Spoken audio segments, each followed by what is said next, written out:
তো পুজো আসতে আর মোটামুটি 2 মাস বাকি। আর আমার নিজের অবস্থা দেখেছো, স্কিনের 12টা বাজিয়ে রেখেছি, চোখের নিচে ডার্ক সার্কেল, চুলেরও সেই একই অবস্থা। শরীরের অবস্থা তো আর কিছু বলারই নেই। শ্বশুর বাড়ি গিয়ে গান্ডে পিন্ডে গিলে আরো 4 কেজি ওজন বাড়িয়ে নিয়ে চলে এসেছি। হাই, আমি অনিতা, আমার নতুন পেজের আরো একটি ভিডিও তোমাদের জন্য।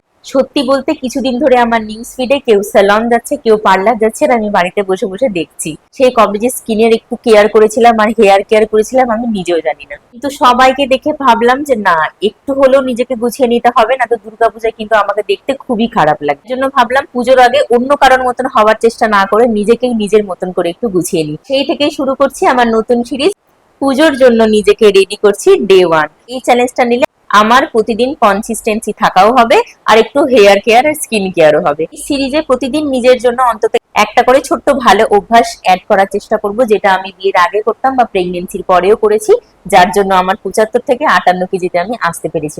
পুজোতে ভালো ভালো শাড়ি আর ড্রেস যখন পরতে হবে, একটু হলেও কিন্তু ওজনটা কমাতে হবে আর ফিগারটাকে মেনটেন করে রাখতে হবে। তো চলো দেখে নিই আমার সিরিজের ডে 1-এ আমার লাইফস্টাইলে একটা ছোট্ট অভ্যাস কি অ্যাড করলাম। পুজোর আগে নিজেকে একটু একটু করে রেডি করার এই সিরিজে আজ থেকে শুরু করলাম আমার খুব পছন্দের একটা জিনিস দিয়ে, জিরার জল। রাতে 1 চামচ জিরা জলে ভিজিয়ে রেখে দিই, তারপর সকালে উঠে সেই জলটা হালকা গরম করে একটু ফুটিয়ে নিয়ে ছেঁকে খেয়ে নিই।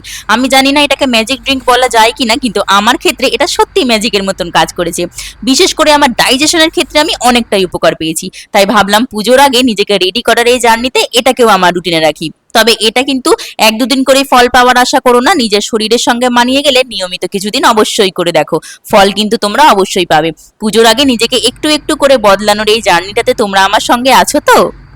তো দেখা হচ্ছে নেক্সট ব্লগে ডে 2 নিয়ে। ওকে, বাই।